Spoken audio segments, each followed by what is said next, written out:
and Surbhi as our host and co-host for the guest speaker talk today. So I would like to forward the proceedings to Aprajita now. Good morning, one and all, and a special good morning to ma'am.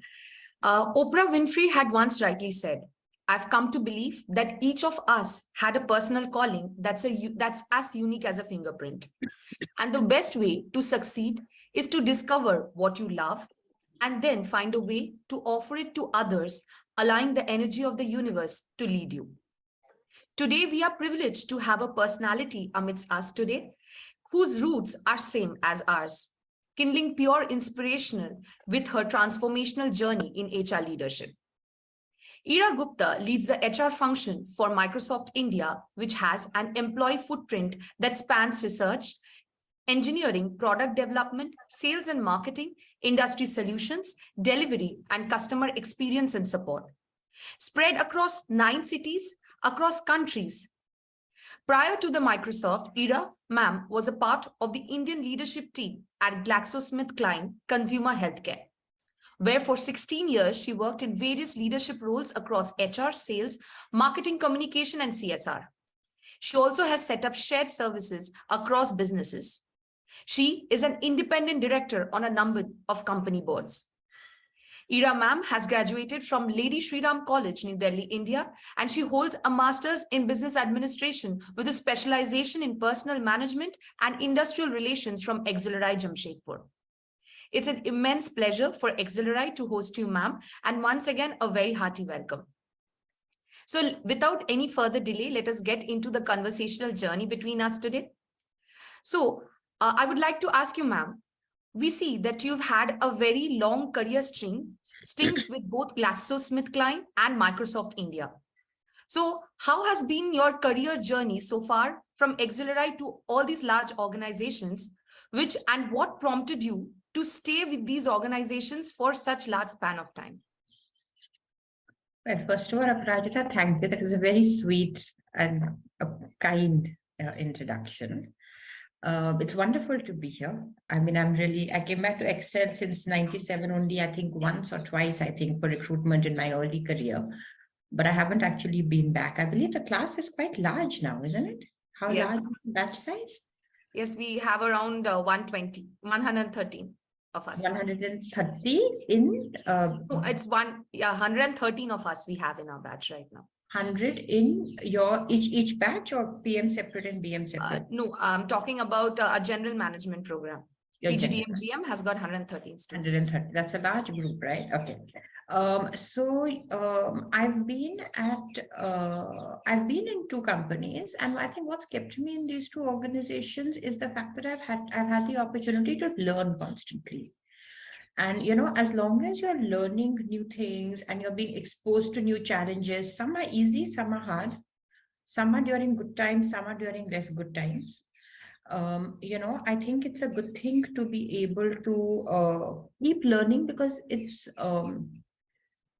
it builds new skills and new capabilities which you couldn't otherwise have, right? There's no point finishing with your education and then doing the same thing over and over and over again, because then you really would have learned nothing else, grown in no way apart from experience. And experience is a great teacher, but different experiences, tough experiences, diverse experiences, challenging, risky experiences is better. So I think one of the best things that I did was I joined in HR in GSK from campus, but I moved to sales and marketing for 2 years.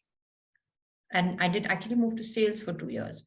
And I did sales for 2 years, and then sales and marketing had 1 leader at that time in GSK. And so they asked me to come and join the corporate sales and marketing team. And so I did marketing for another 2 years. So that was wonderful, because I really spent those 4 years in the market, understanding brand management, understanding research, picking up my bag, handling a regional sales office, all of that, right? That was the most incredible experience, because I do believe that today when I talk as HR to a business leader, I talk like the business leader understands. I don't talk in HR language, right? I talk in business language because I've been on the business side. I was given at the age of 28 or 29, I was given the opportunity to join the management, the leadership team of GSK. And I was asked to set up the corporate communications function because GSK didn't have one. It didn't really have a brand image. It didn't have a public image at all, etc. And I was asked to set it up. And I remember I've always been very, very passionate about philanthropy. And so I was very interested in setting up a CSR function as well, because GSK didn't have that either. So I put a condition and I said, I'll be your comms person and I'll join your leadership team if you also let me set up a CSR function, and here's how much starting money I need. And they gave it to me. So I think the other big lesson, so I was at 29, I walked into GSK's leadership team. I was the only woman, the youngest by far. It was a sea of men, all from IIM Calcutta, IIM Ahmedabad, all in their late 30s, early 40s. It was quite an experience. Really wonderful, wonderful learning experience. Very risky, but I did it because I wanted to do CSR, not because I wanted to do corporate communications. So the other lesson I learned is that when you're able to build a certain degree of credibility, don't be afraid to ask, because you'll be surprised at what you will receive. And so I think that's the other important thing. And I think the third thing also is when you know that you're not learning anymore, then you know it's time to move. And so by the time I'd spent about 15 years at GSK, I'd pretty much done every job in the HR organization that was, going to be, to my mind, add passion and energy and interest and intelligence, intelligent skills of the nature that I wanted. Of course, learning never stops, but the ones that I wanted and I wanted to sort of get better at. And when that time finished, that's when I moved to Microsoft. I didn't move because of any other reason. I moved because I wasn't learning. I didn't think the opportunity to learn any more interesting things were there for me, right? And so that's when I moved to Microsoft. And working in a technology company was totally different. It's just so fast paced. There's so much change. There's so much transformation. The minds are absolutely brilliant. Just to keep up really makes you try and be your best, do your best. It's really quite an incredible opportunity. And then a year and a half after I joined Microsoft, Satya became the CEO. And then I was like hit the jackpot, right? In terms of an HR person being in India, in Microsoft, in the cultural transformation Satya was driving.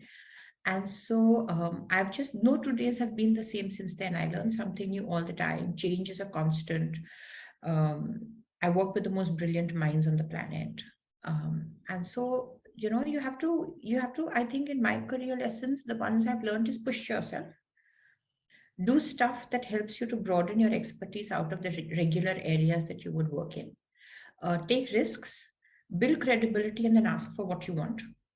And always remember that when you stop learning, you stop growing.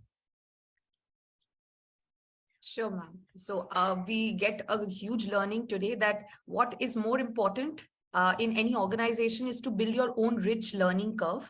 And I think that is a good starting point from where we can climb up eventually. And it is really a matter of huge inspiration, ma'am, to have a woman leader, amidst us who has been a part of us. And at the same time, you've been constantly inspiring us with the work that you do. Okay, so my second question to you would be, you've been with Microsoft for 10 years now. So how do you feel that the mission, purpose, and culture of Microsoft has been an instrument in building what Ira Gupta is today, both personally and professionally over the last decade that you've been a part of them? How has Microsoft shaped me? That's your question. Microsoft has transformed me from the inside out. Transformed me completely. I was a very different leader when I joined Microsoft. I was a manager when I joined Microsoft more than a leader. I think I grew more into leadership from a mindset perspective over the course of my time here. Microsoft, I think the culture of Microsoft is, the mission of Microsoft is to empower every person and every organization on the planet to achieve more. Now, my individual purpose in life for the longest time, as far as I can remember, I think I started writing this in OB class at Excel actually, is to help people realize their full potential. Okay, that's always been my mission. And so when you talk about empowering every person and every organization on the planet, it ties in very neatly to my own personal purpose. And so I think what Microsoft has afforded me is the ability to bring that purpose to the work that I do. It's, it's a culture also which is grounded in the growth mindset. Now, the growth mindset primarily talks about the fact that you move from being a know-it-all to being a learn-it-all. I may not know everything, but I can learn it all. If I really try, I can get better, I can learn, I can improve, I can really become an expert, right? And so that again resonates with me. And so what Microsoft has taught me also is the importance of humility.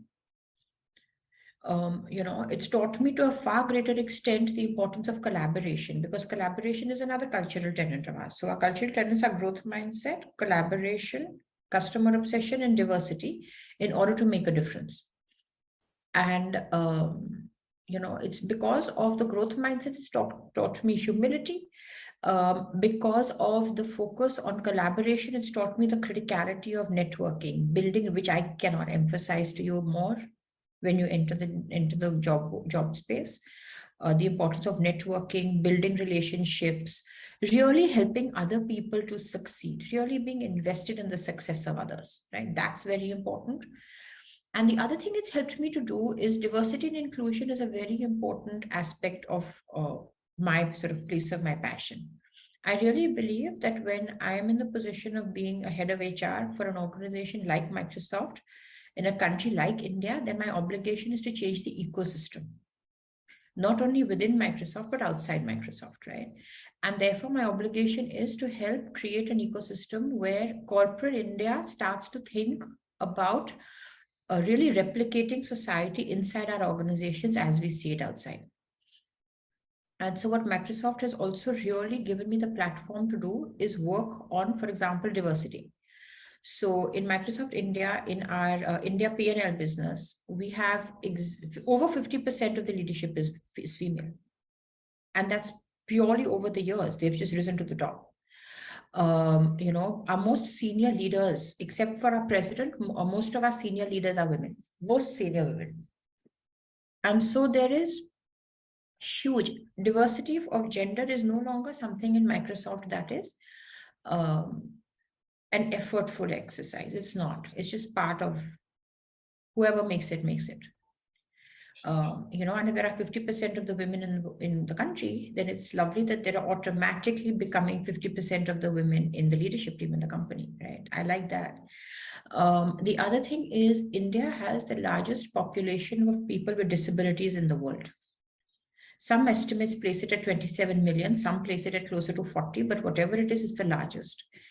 And so what I've been able to do also is really do work for that ecosystem. There is a lot that Microsoft enables us to do for the LGBTQ plus community.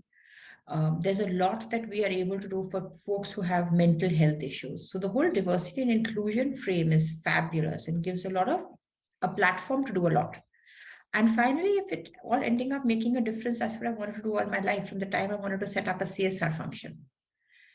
Yeah. So the culture of Microsoft has really, really helped me to, it's very authentic to me. It resonates with me in a very personal way, and it's given me the platform to be able to operate and create change at a scale that I would never have otherwise been able to.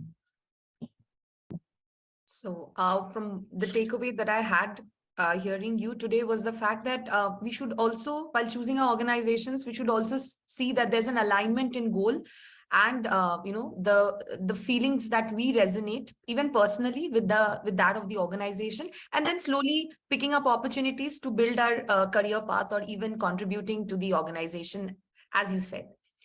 So find an organization whose purpose makes sense to you. Yes, absolutely. Do your research before joining an organization. Yeah, sure. Yeah, sure. And I think passion brings in that fire to work, go a bit more, a mile more to achieve, what you have set out for yourself. So thanks for that take, ma'am. Now, the next question that I have for you is, amongst growing technological disruptions, increased workforce complexities, and heightened employee expectations, what impact do you think that the hybrid work environment is having on our organizations today? Hybrid is a reality in some workplaces, and the workplaces where it is a reality are very, very, very deeply, deeply fortunate. So one of the things that I do believe is that hybrid should bring with it gratitude and appreciation, because not everybody has the opportunity. But those who have the opportunity have it by virtue of being in a forward-thinking organization, which has a very hard technological backbone that enables them to work from wherever they like. So that's one. Okay. So is the world going to change because of hybrid, the world of work? I don't think the whole world of work is going to be changing because of hybrid. I think those organizations which are able to make hybrid work, things are going to be different in those. Okay. And I do believe that all of you entering the workforce need to remember that. Yeah. But I also believe that there is a situation today where social equity, people are forgetting how important it is. Okay, people are forgetting that the importance of relationships in making the world go round. And so what we are finding is that although many people, say for example, what we've done a workforce trend index, okay, a work trends index that Microsoft has done for the last few years, and the latest one, which I think came out in September, October of this year, it says that in India, 80% of employees need a better reason to go into the office than company expectation. And what is that better reason? That better reason is socializing with co-workers. 91% of employees in India will go to office if they have a promise that it will enable them to socialize with co-workers. 92% of corporate India is happy to go in if it helps them to rebuild team bonds which have weakened. Okay, that is very important. So hybrid is going to need to be focused on teaming, connections, relationship building. Yeah, because what this data underscores is that we have a deep human need to connect with the people we work with. Spending time together can build stronger relationships. Those stronger relationships help us to do our best work. And I think the other important thing, at least in Microsoft and companies which are moving to hybrid, it's important to realize that there's no single way of work that applies to everybody. And therefore, the concept of hybrid is to support flexibility as part of a hybrid workplace agenda. The flexibility of work site. In Microsoft, we have flexibility of work site, work location, work hours, and many companies are doing that. But at the end of the day, it does have to be anchored in the agreement with your manager and your team. Because if you have to get together as a team to get something done, then you all have to show up at work on the same day to get it done. It's important, or at least show up on the same call to get it done. That's important. And so team agreements, at least the way we do it at Microsoft, is a very, very important part of making the hybrid work world. But there are challenges. Okay. The first is that there is no more any single standard or any single blueprint for the future of work. Everybody is evolving and waiting and watching. Okay. Every organization, and within that, individual teams and individuals maybe also will need to create a roadmap for themselves based on their context and based on their requirements. And I think the final is probably around things like culture, collaboration, communication. How do you keep these three things intact in a hybrid environment when people are not coming to work all the time? How do I create deep cultural immersion, which is so important? And create empathy, create inclusion, create equity, when half of the office is coming in and half is not. How do you ensure communication channels are open, especially in a world of so much change, so much ambiguity, so much get up and get on with it kind of, reality that we all live in? How do I ensure communication and clarity of communication in a hybrid environment? So these are challenges that we all have to work through. But for those of you who are able to work in a hybrid environment, it's wonderful to have the flexibility, but it's not the blueprint necessarily of the future for all organizations. It can't be. Industries are different. Yeah, surely, ma'am. I think in this world of a digital domino effect, I still feel that, human relations and human touch stands as a supreme parameter for any organization to operate in a very smooth way. So moving on to the next, you have had a very illustrious career with various kind of endeavors across various fields. So as an HR leader, what has been your learning from this entire career stint that you've had so far? As an HR leader, I think my learnings are probably similar to what I said in the beginning, right? I think find really smart people to learn from. I'd probably say that is the biggest thing I've had. Surround yourself with as much greatness as you can. Surround yourself with people who will really challenge you because they're smarter than you. If you're ever in the position to hire and lead a team, hire people who are better than you. You will never grow as much as you grow when you have to be better than your team. And you've got a great team, right? So just surround yourself with as many people as you can to learn from. And don't be afraid to be the dumbest person in the room. Don't let everybody else know you're the dumbest, by the way. Not at the beginning of your career, at least, okay? But never be afraid to be the dumbest person in the room and therefore the best prepared. Because that's when you'll challenge yourself the most. These days, everybody wants to walk into the room feeling like they have to have 18-inch chests and shoulders back and chin ups and stuff like that. It's all right to posture, but don't allow that to shut your head down and shut your mind down to say, I can learn because these three people are making a lot more sense. Yeah, every opportunity is an opportunity to get wiser. That's probably my biggest learning, right? The other is accept when you're wrong. Again, in an attempt to be over smart, we tend not to accept when we are wrong. Accept help, ask for help. People love it.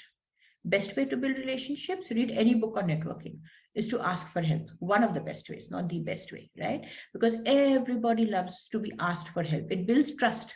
If I ask Aparajita for help, Aparajita will trust me. Check it out. It's proven psychologically. And so don't be afraid to ask for help because it will make you richer in so many different ways. The other is always think about how to help people who are around you. And I'll tell you something I always ask in an interview. I always ask a failure and a success. And I always see what are the pronouns that you're using in an interview on failure and success. And the people I will usually call back to meet are people who say, I did this when they talk of failure, and we did this when we talk of success. It's very interesting when people do that. You'll be amazed at the number of people who do it. It's very small, very small. It's very often the reverse. I did this, I did that, I did that. Tell me a time you failed. Oh, there was a STEAM project. And so really, though, this colleague of mine just fell ill, or that colleague of mine just didn't pull their weight, or, the political environment changed, or the prices went very. It's very interesting. But the people I would like to hire are actually the people who do the reverse. Because in today's world, things are too complicated. Things are too difficult. Challenges are too many. Time is too short. We will never get ahead if we're doing it together. We will only get ahead if we're doing it. We will never get ahead if we are doing it alone. We will only get ahead if we are doing it together. And so the natural ability and affinity to work with others will come when the other person's success is very important to you. Be invested in your colleague's success. I think those are a few things that I would say. Those are the prime learnings that we get today, I think. Thank you so much, ma'am, for such enlightening thoughts. And, we tend to have a kaleidoscopic view of things, but I think what we should have is a binocular one. So we kind of don't see the bigger picture and we miss out on small details. So I think these are very small and very important things that we should be carrying forward with us in our, future journey into the organizations. Now, as much as I would love taking this question answer round forward with you, but I would like to also open the floor to all my fellow colleagues to come forward with their questions. We can take all the questions one by one. If you could raise your hands. Okay, the first person we have is Riti. Riti Mukta Bajpai. Please go forward, Riti. Good morning, ma'am. It's a very good way to start this morning. and I'm glad that I got the opportunity to interact with you. So the organization in which I used to work, we had an AI-based HR chatbot, and most of the queries would get resolved through that. But once in a while, the AI will not be able to help, and the real HRs would have to step in to resolve our issues. So what I'm trying to say is that technology is still not efficient enough. The scenario can be different in Microsoft because it's a leader. So I would love to know if what is Microsoft's perspective on how the high-end technology actually helped HRs in mitigating the disruptions caused in uncertain times, like when work from home started during COVID. Technology helped HR in COVID because of Teams, right? Microsoft Teams just shot through the roof because it enabled organizations to operate. Without it, you couldn't have. It enabled collaboration. It enabled trust and security and privacy, very important HR topics. It enabled chat. It enabled Teams because there are team chats, right? The biggest thing technology enables is collaboration and communication. Fundamental, right? The other big thing is Viva, right? If you're talking about Microsoft technology, Viva has the most incredible insights. It has the most incredible learning. So we do all of our learning through Viva Learning now. And so in a virtual world where you don't actually bring people together in a room anymore or a conference room to deliver learning, you do learning through the Viva app. And so we have actually customized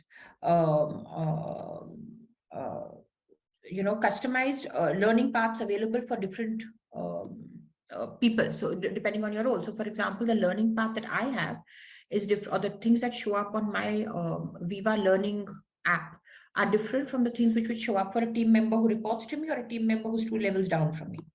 Or somebody in sales or somebody in marketing or somebody in finance or somebody in product development or somebody in engineering, right? We all have curated learning paths and training that we do. It's incredible actually. And imagine having that, not having that in a hybrid environment. How do you train? Correct? Then you look at Viva Engage. I sound like I'm selling Viva, right? But that's how we use technology. You look at Viva Engage. It's all about large scale communication, motivation, reward, recognition. There's a whole bunch of stuff. We have online wellness, right? We had more people downloading stuff on mental health during the pandemic than we've ever had in the past.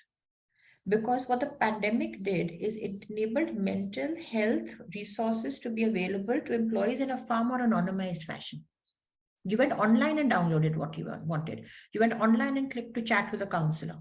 Nobody had to know, right? So destigmatized mental health. It helped us significantly destigmatize mental health. We had a 6x download of mental health resources during the pandemic than we did before because we just went fully technology on it.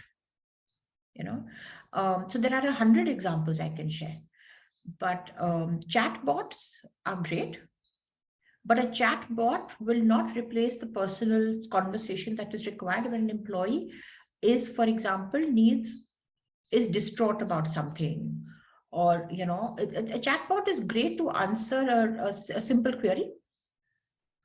Yeah, but I think it does at some point in time need to be backed up with the ability for an employee to have more complicated, complex queries answered, or the ability for an employee to be able to speak with somebody. Ideally, actually, in organizations of scale, that should be the manager, that shouldn't be HR. Your manager should be for an individual employee, that person who you are able to talk to and who is able to help you resolve your problem, right? For scale organizations, that should be the model.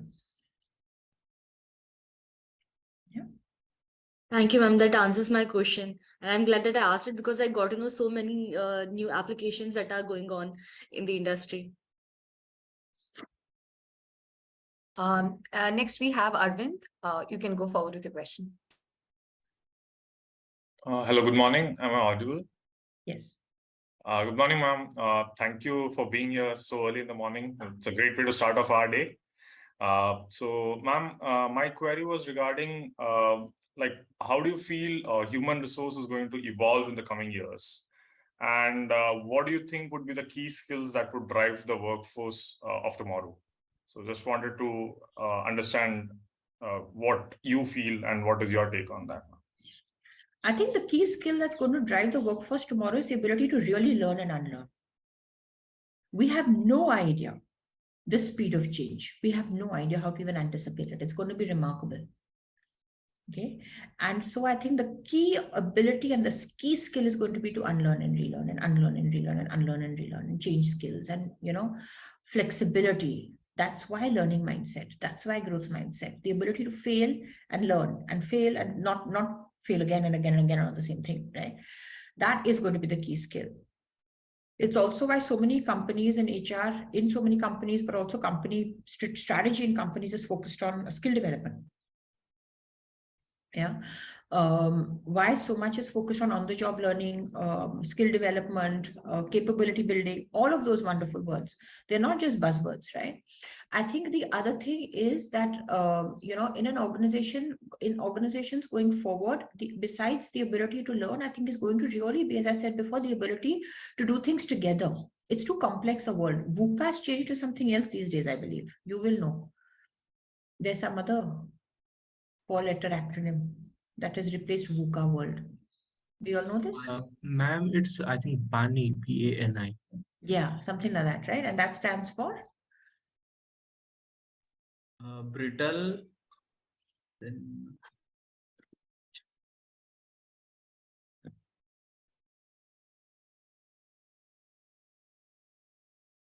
It's brittle, anxious, I just Google it, ma'am. Brittle, non-linear, anxious, and non-linear, incomprehensible. That's it. See, now imagine what you're going to need is resilience. Yeah. What you're going to need is resilience. You can't get down. When you get down, get back up and do it fast. Right. So the other thing you're going to need is resilience from an HR. So it's really human skills. It's the ability to be multidisciplinary. I want everybody who's studying to understand this. You cannot only be an engineer. You cannot only be a finance person. You cannot only be a salesperson. You cannot only be an engineer anymore. You have to read. You have to understand what's happening in the world. You have to be multidisciplinary. You have to think more broadly. Because the answers will not lie in a single discipline. That's not the world we are in anymore. The answers will lie in multidisciplinary approaches. So if you're studying one stream, that's fine. Read voraciously so you know what's happening in the world, what things are developing, what's changing, ethics. And whoever thought that ethics and AI would need to work together so closely? Did anybody think? But today, can you do AI without knowing ethics? Deeply, without having experts on ethics working with you? No, or rather we shouldn't, I suppose. You shouldn't, you couldn't, you wouldn't. Yes. Yeah, and so that's the other thing. It's a multidisciplinary approach. It's the ability to really be aware of trends besides your single. Don't be tunnel visioned in your learning. Okay, that's the other one. And from an HR perspective, it's going to be all about technology and talent and trust. Those are going to be, I think, the three things, right? And talent is going to change. Talent is going to be, I think, probably more global. Talent is going to be more ambitious, more impatient. But also the key skills that you want are going to be hard, because not everybody will have those things that organizations need for the future, right? And so learning agility, resilience are the key things that ask you to be focused on, and also taking on a multidisciplinary, broader perspective. Those are key things I tell you to think about. Yes, ma'am. Thank you. I think the technology and talent part gets spoken about often, but the trust part, I think that hit home. Because it's usually just put up over there, but then I understand how it can synergize those things as well. So, thank you. Next, Shantanu, would you like to go forward with the question? Good morning, ma'am. It was actually a pleasure to have you over here. And ma'am, it was like a 1-month journey to bring you on board for this session, I believe. And yeah, my question is in relation to opening our workforce. Like post-COVID, it is seen that the gig workforce has more demand, and the open source development tools demand is also on the rise. So how do you see the effect of this opening up of labor force, and also the democratization of tech world to affect the future of work? Oh, democratization of the tech world is wonderful. It's absolutely wonderful. Yes, I think everybody needs it, everybody wants it, and everybody's leveraging it. Right? The important thing is to maintain security and privacy in all that we do as we democratize the tech world, right? And for us to be completely open and transparent in what is and is not the risks associated with to the users.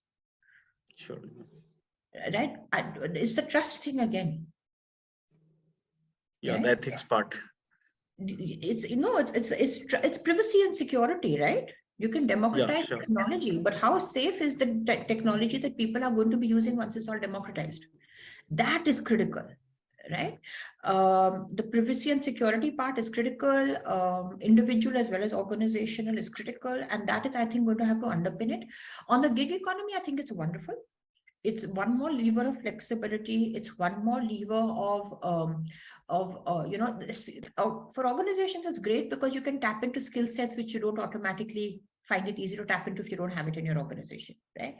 So it's wonderful for employees, gig employees. It's wonderful. It gives them flexibility. It gives them many multiple learning opportunities, does it not? Sure. And so I think it's, we've got to also be able at some point in time across the world to be able to figure out a way to make the gig economy, perhaps put some sort of a framework around it to make it easier to navigate. Right now, it's very difficult also to match, availability of a gig worker to requirement of that particular need in an organization, right? So at some point in time, I hope somebody works on creating some sort of a framework that makes it easier for the gig employees to find gig opportunities and vice versa, right? That would be, I think, helpful. Yeah. Thank you, ma'am. We students will surely like to work on that framework. And ma'am, I would like to take this opportunity to thank Vartika ma'am also in helping us to get you on board. I will certainly pass that on to her. We'll take the next question from Suman. Good morning, ma'am. How are you? Thank you for taking your time out and interacting with us. So I have a question regarding these COVID times when the market suddenly became uncertain and employees' aspirations changed. So what was the thought process and how were effective HR policies created to strike a balance between these uncertain conditions and managing the employee expectations in these times? You mean during COVID, during the pandemic itself? Yes, ma'am. Since most people were working from home and the working environment changed, people's aspirations changed. So how were effective HR policies created and put into force? What sort of aspirations changed during the pandemic? Help me understand. For example, people started working from home, so working times changed, working schedule changed. Maybe nature of work also changed. Like some projects require that we work in a office environment, so that was not possible. So how did you manage all those things? See, I think during the pandemic itself, during those 2 years in India, and I'll talk about India, the whole world was working from home. Everybody, right? It's not like you were working, but I was your manager and I wasn't working, and Harshita was your peer and she wasn't working. Everybody was home. There was a lockdown, So necessity also becomes the mother of invention. So from a work perspective, the fact that we invented Teams was very helpful. Right? So I'll talk about the Microsoft example because my assumption is that's what you're most interested in. And so we've always been able to work in a flexible hybrid environment at Microsoft. It just got accelerated and exacerbated during the pandemic. We've never required all our employees to come 9 to 5 to the office. It's not been our way of working ever, right? So it just got exacerbated. And I think the fact that everybody was at home, everybody just clicked in terms of work. Every team found its own rhythm and clicked, right?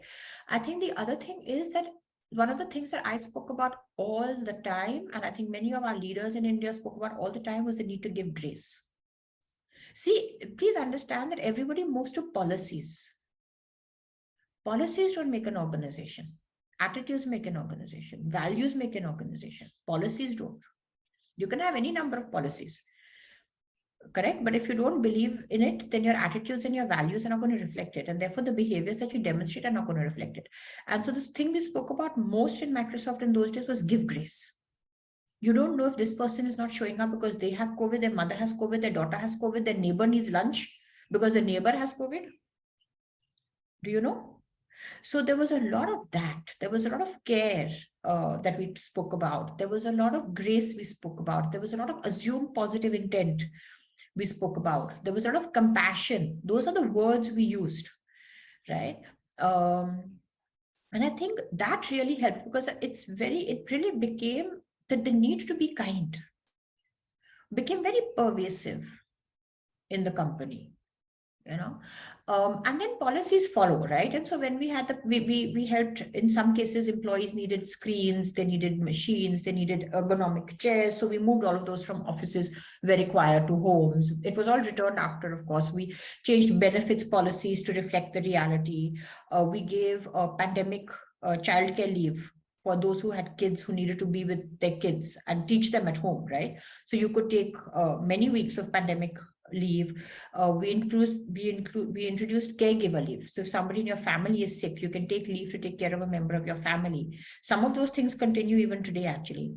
So we introduced a whole slew of new things. We did a whole bunch of stuff around helping people with their mental health and their physical health and oxygen concentrators and what days those were. But at the end of the day, all those things have to be predicated in the attitude you bring to an employee needing to work differently, because you're in the middle of a global epidemic that the world has never seen in your lifetime, right? And that attitude is what determines the organization's altitude at that time of worldwide change. And our attitude was one of compassion, care, and kindness. And that's the fundamental thing we pivoted to, not policies.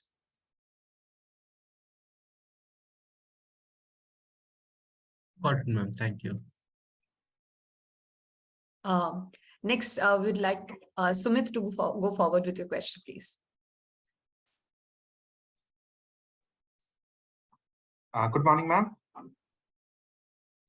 Thank you so much for sparing out your time for this wonderful interactive session.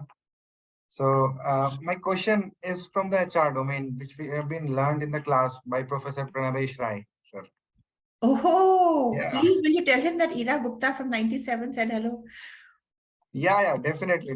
At that time, I was Ira Tulli. So tell him Ira Tulli said hello. Okay, sure.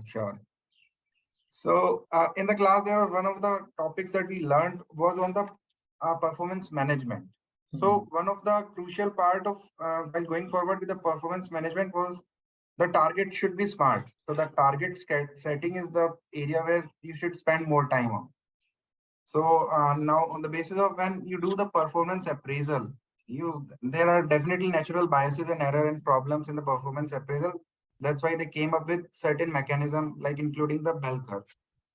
So it was including definitely the bell curve. bell curve after the appraisal was. So the bell curve basically it came into existence because managers were not doing their job of the appraising properly. So it was the mechanism was done initially. Now that after being in the industry for more than 20 years, so what do you think? The bell curve stands good, or you need to go away with this and you come up with certain definite other things? And are there any alternate to bell curve at this point of time now? Yeah, there are alternates. G started, right? But G removed everything. Yeah, they remove it. They get it done with it. They started with it, but G is in this day and age not the best example cited as an area of success. So let me tell you the Microsoft example. We don't have ratings. We don't give performance ratings. We stopped that when we said learning mindset, growth mindset, right? Because we said 1 year, 1 reward. Next year you'll learn, you'll do better. Right? So we don't want to label you and say you're a 5 or you're an overachiever or you're an underachiever or you're a 3 or you're an 8, right? And so yeah, there are alternatives, but I also think it's a journey. It's exactly what Dr. PR, we used to call him. Yeah. Do you still call him Prey? Yeah. Yes. So it's exactly what he used to teach us. He said the same thing to us in class, I remember, right? And at the end of the day, I'm sure he'll also agree that it's progression. You've got to start with the ability to differentiate performance. That is an organizational obligation because of 2 reasons. One, you've got to manage to a budget. And two, the best employees have to be paid in a differentiated fashion. They have to. Otherwise, what is the incentive to work harder than the other person? Right? So performance differentiation is important. Now, as the organization and the leaders and the managers and the employees and the performance culture becomes more and more mature over the course of many years, you can move to more and more progressive ways of managing performance to the point where it should become part of your talent rhythms throughout. Right? You should know how to hire and look for the best performers. You should know what behavior, an employee should first of all fundamentally never be surprised when they are told, even if you have a bell curve, that they are the bottom of the bell curve. It should not come as a surprise. Isn't that the fairest thing to do? And therefore the ability to have one-on-one discussions with the employee, the ability to coach the employee through the year, the manager's responsibility in doing that, the employee's responsibility to be able to accept with humility feedback which is constructive and not necessarily positive, right? All of those things take time to build. When all of those things are in place, then you can start saying, I won't do a bell curve, I won't do ratings, I'll do X and Y and Z, right? But you've got to be very intentional and it takes time. So yes, there are alternatives, but to me, it's a journey. Okay. It's not that a company can start today and say, I won't have a bell curve. They'll have a real issue, right? Unless they from day one say, our new performance management system is this. We will tell you regularly. We will do it regularly. You will not be surprised. You will need to be humble. We must all accept feedback. There will be perspectives given by your peers. We will take a note of outcome. We will be worried more about outcome than effort, because otherwise, what is the single metric? Right? And so a whole lot of work will need to be done in order to get to that point. To me, it's hard work. Yeah, definitely. Definitely, ma'am. Thank you for your insights.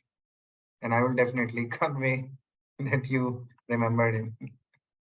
Thank you. Thank you. Okay, next we have Bharat, who's been waiting for a while to ask his question now. So Bharat, here you go.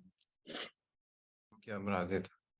Thank you, ma'am, for such a wonderful session, and congratulations to Microsoft for their 4% stake in the London Stock Exchange and the 10-year long partnership. And the painting behind you, I cannot stop seeing that. If you can detail that. Yeah. Oh, that looks beautiful. Thank you. Yeah, ma'am. So my question is regarding how important is marketing, right? Customer set and the right story for a product success than the good product itself. I asked this because recently I was going through a product, and usually electronics are marketed and sold either in retail stores or e-commerce sites that are specifically made for these type of products. But however, this one, few of the products are there that are sold on Myntra as well as a lifestyle product, but they are electronics. So how important is marketing and the right story for such kind of products, wherein you can cross sell across different set of target audience than the marketplace itself? Is it social media like the proof of that? Right? People make businesses off Instagram now.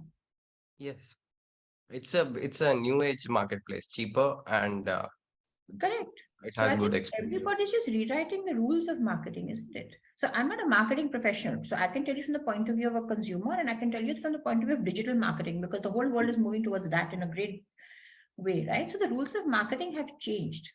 So even when you're saying how important is branding or storytelling, I think, of course, you have to tell the story of your brand. Of course, you have to be able to project your brand. Of course, you have to have brand values which you're projecting and, which have to be coherent and clear. But at the end of the day, the vehicles to do that today are so vast and so different. People send you a direct link on your phone these days on WhatsApp. I want to hit them on the head, but they do that, right? And there are people who click. Otherwise, why would they do it? So I think, I don't know, it's difficult for me to answer the question in a technical fashion, Bharat, but I can tell you that you have to have a story. You have to tell the story of your brand. Just the vehicles are very different today than they were in the time of Philip Kotler. Right? And I don't think anyone could have envisaged and anticipated the degree of digital pervasiveness of marketing today, because it's everywhere. Sure. Sure. Thank you. That answers my question. Yeah. Next, Harshita, please go forward. Hello, ma'am. Am I audible? Yes. Okay, thank you, ma'am, for coming and joining us early in the morning. So my question to you is, how does the HR team at your organization work with the product management to ensure that the company's talent strategies align with its product and the business goal which is have? So we would work with marketing the way we work with any other part of the business, right? The HR team needs to understand the business priorities. So in the case when the team works with marketing, then they would need to understand the priorities of the marketing team. And then the first thing you start to do is say, do we have the right skill sets? Do we have the right organizations design? Do we have the right talent in place to be able to go and make this happen? That's the fundamental starting point, right? You do what is called a strategic talent plan. This is where marketing wants to go. This is where marketing is. These are the talent gaps. So either I'll hire or I'll develop or I'll bring in skills or I'll go to somebody in the gig economy, for example, and hire them in for a short period of time, right? So for example, if marketing wants to move from, I don't know, person to digital marketing, for example, right? Then how do I create a business which enables them to do digital? How do I hire digital marketing skills in or whatever, right? So that's the way you would work. And then you continue to evaluate that over the course of the year. And then you'd also do things like making sure that the marketing team is diverse, that the marketing team has good succession plans, that the marketing team leaders are developing the right culture. So the same things that you do with every other organization. But for a business fundamentally to be successful, the HR partner has to partner as a partner to the business and to make sure that the talent outcomes are enabling the outcomes of the business. So who do I hire? Who do I develop? What skills do I need? How do I have the right org design? Would be fundamental questions to answer in that context. Thank you, ma'am. Thank you for answering my question. My pleasure. Next, Aishwarya, you would take the question now. Thank you, Aparajita. I hope I'm audible. Hello, Ira ma'am. It's really an honor to have you here.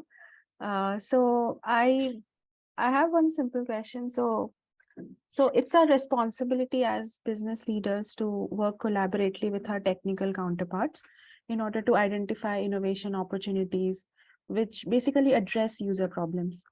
And in an organization, we do not work in silos. We collaborate with each other for achieving a common goal.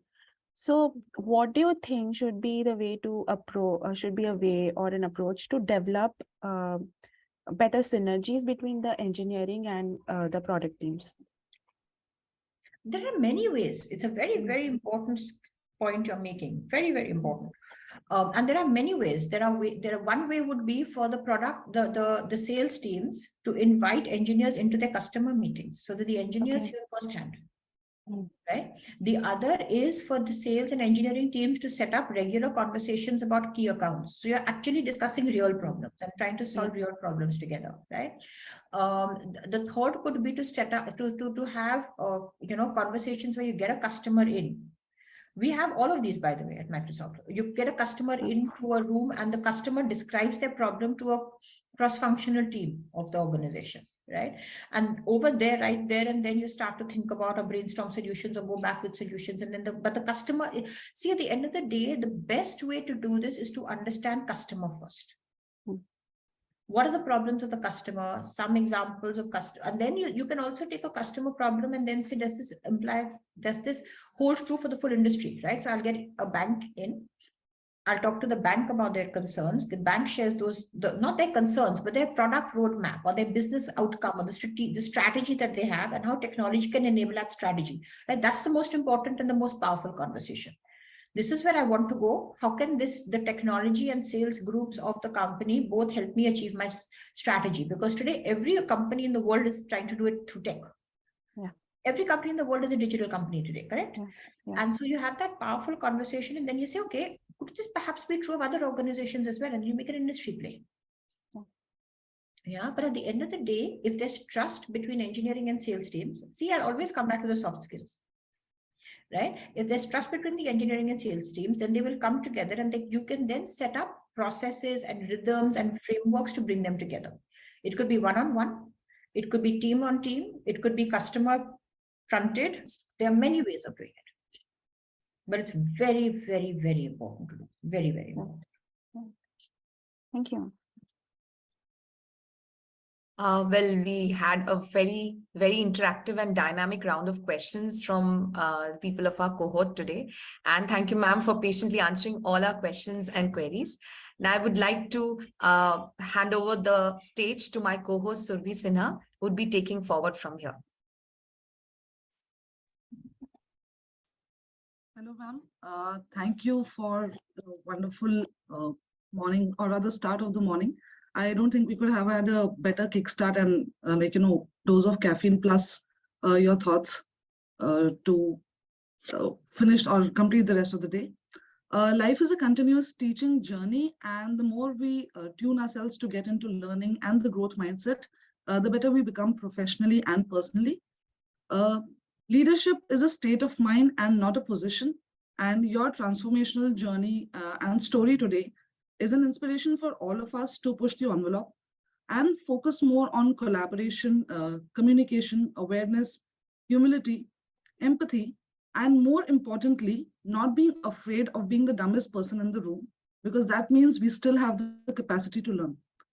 On behalf of the entire batch of PGDM GM batch of 23, I would really like to thank you and hope we can have you on board and have you come back to us soon. Thank you. I wish all of you very, very well. It was wonderful to chat with all of you. Thank you very much. Thank you, ma'am. Likewise, ma'am. Likewise. Thank you. ma'am. Thank you, ma'am. Thank you so much, ma'am. Thank you, ma'am. Thank you, ma'am.